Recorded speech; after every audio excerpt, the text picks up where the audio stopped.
Hey there, and welcome to this workshop guide explainer.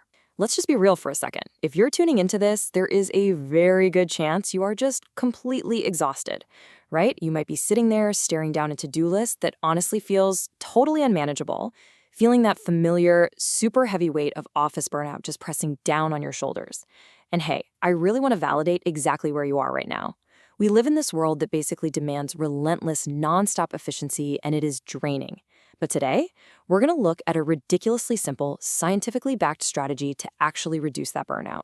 We are going to completely strip away all that corporate rigidity and the crushing perfectionist pressure, and we're going to replace it with a profoundly effective philosophy of kindness.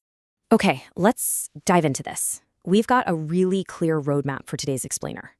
We're going to start by looking at the mountain of overwhelm. Then we'll unpack the neuroscience of small wins, move right into the antidote to office burnout, explore the compound effect, and finally wrap it all up with your micro-goal workshop.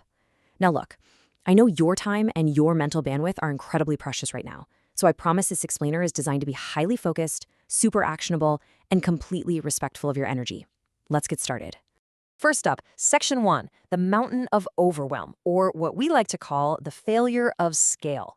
So in the modern workplace, we are constantly surrounded by this toxic, all-or-nothing perfectionist culture. We set these massive, incredibly vague targets for ourselves. Things like finish Q3 strategy deck, whatever that even means, on a random Wednesday afternoon. And when you're already burned out, just staring at a goal of that magnitude, it immediately triggers anxiety. And what does that anxiety lead to?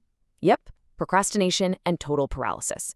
You avoid the task, and then, of course, you feel incredibly guilty for avoiding it. It's a vicious cycle. But here's the absolute crucial takeaway I want you to remember. When you abandon these massive efforts, it is not a failure of your willpower. Not at all.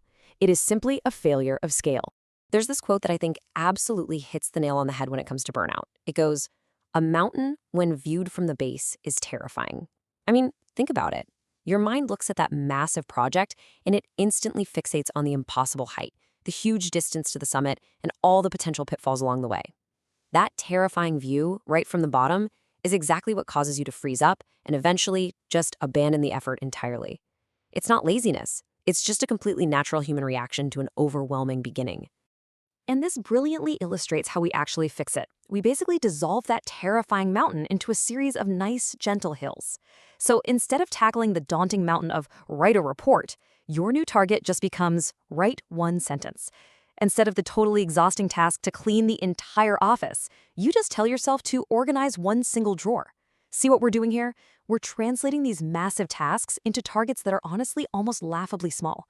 And you know what? That is their absolute genius. Because they are so easy, they completely bypass your brain's natural resistance to effort. They basically trick you into motion. Which brings us to Section 2, the neuroscience of small wins. Let's look at the actual biology of micro goals. Now, for all the analytical professionals out there, you might be sitting there thinking, okay, this sounds a little bit like fluff, but I promise you it isn't. In chemistry and physics, there's this really cool concept called activation energy. Simply put, it's the minimum amount of energy required to initiate a process or an action. When you're burned out, your available energy tank is basically running on empty, right? So by shrinking your task down to a micro goal, you are drastically lowering the activation energy required to just get started.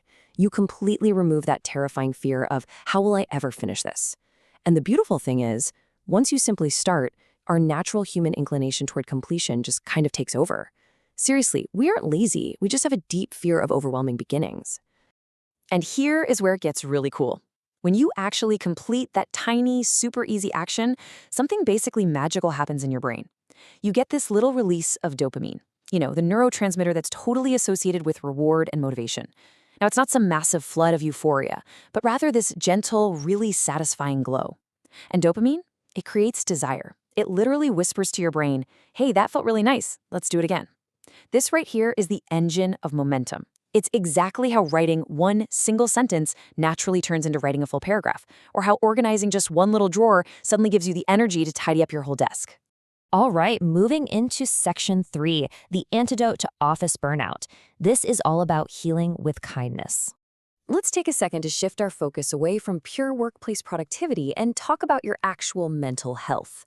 Because let's face it, traditional goal setting is often incredibly punishing. Punishing perfectionism essentially means that if you miss a single day or you fall behind on a timeline, your inner critic just starts screaming at you, treating any tiny deviation as a total, complete failure. Sounds familiar, right? But micro goals, they represent forgiving progress. Because these goals are so tiny, you can achieve them even on your absolute worst, most exhausted, most completely drained days. It beautifully humanizes your entire relationship with success. And just look at the profound impact this has on your day-to-day life. Those massive, abstract corporate goals, they act like these giant, heavy boulders of chronic stress that you're just carrying around with you all day long. Shrinking the ask literally drops that boulder. Setting a micro goal anchors you right here, right now, in the present moment. It completely respects the reality of your low energy. It honestly honors our human fragility. And by showing up in a tiny, tiny way, even if it's completely imperfect, it builds this deep, solid foundation of self-trust. So it really stops being just a simple work strategy, and it becomes this deeply compassionate tool for actually healing from your burnout. Let's jump into Section 4, the compound effect. Prepare for some mathematical magic. You know, we vastly underestimate what happens when we string these laughably small, forgiving days together over a long period of time. Now, what's really interesting about this slide is this single number, 37.